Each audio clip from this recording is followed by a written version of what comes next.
the water boatman can make quite a racket with its anatomy. Photograph by Ingo Arndt, Minden Pictures, National Geographic Creative. How do you play a built-in trumpet? When a friend asked, do elephants make that trumpeting sound through their nose or mouth? That prompted us to take a deeper look at how animals make some of their unique sounds. Mostly the trumpeting sound is made with the trunk only. Among the African forest elephants studied at Cornell University's Elephant Listening Project, says project director Peter Reich via email. Elephants like this African forest elephant make trumpeting sounds when they are excited, fearful, or happy. Photograph by Carlton Ward, National Geographic Creative. It's a bit like sounds we make by blowing air forcefully through mostly closed lips, though sometimes they add a bit of a voice. Related what elephant calls mean a user's guide. Try it, Reich suggests, but be careful where. Reich thinks all of the sound, including the components added by the vocal fold vibration, is emitted from the end of the trunk. It wouldn't be surprising, he says, if the mouth is involved in producing the trumpets as well, depending on the emotional state of the elephant. Reich says elephants make this sound in times of high excitement, fear, or happiness among this species, and we can see why. It tickles. Whether they emerge annually or every 13 or 17 years, cicadas make a deafening racket in the spring and summer for one reason. It's all about sex, with males calling to females, says Ed Spevak, curator of invertebrates at the St. Louis Zoo. Cicada sounds are all about sex, says an expert. Photograph by Joel Sartori, National Geographic Photo Arc. Cicadas have a tympanum, a portion of the abdomen which is like the clickers that people use to train their dogs and cats, Spevak says. They depress and release a membrane which makes the click sound. A resonating chamber amplifies the sound. Different species, there are some 3,000 cicada species in total, have different frequencies and patterns, enabling them to tell each other apart. Australia alone has around 200 cicada species, and these Aussie varieties are the loudest, according to Spevak. These bugs can hit 120 decibels, the intensity of a thunderclap.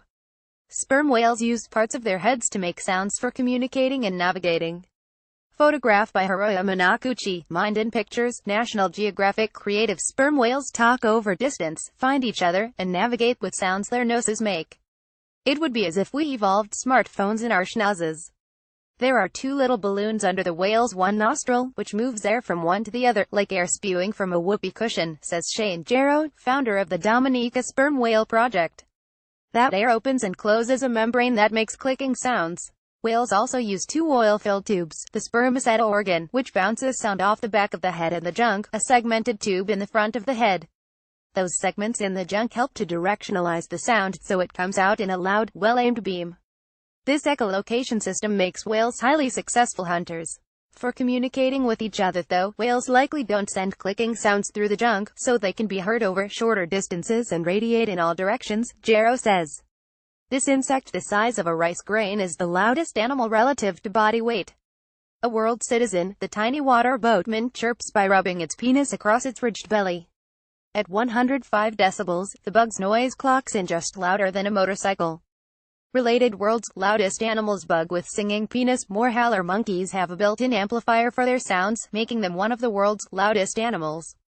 Photograph by Peter Nasgretsky, Minden Pictures, National Geographic Creative. Howler monkeys of South Central America and Northern South America have a hyoid bone, a hollow bone in the throat that amplifies their calls, making this relatively small primate one of the world's loudest animals. A 2015 study found that louder howler males have smaller testes and less sperm. They live in small groups with harems of females, while males with larger testes share females and compete for reproductive success via sperm amount and quality. Maybe if you've really got it, you don't need to shout about it. Have a question about the weird and wild world? Tweet me or find me on Facebook. Weird Animal Question of the Week answers your questions every Saturday.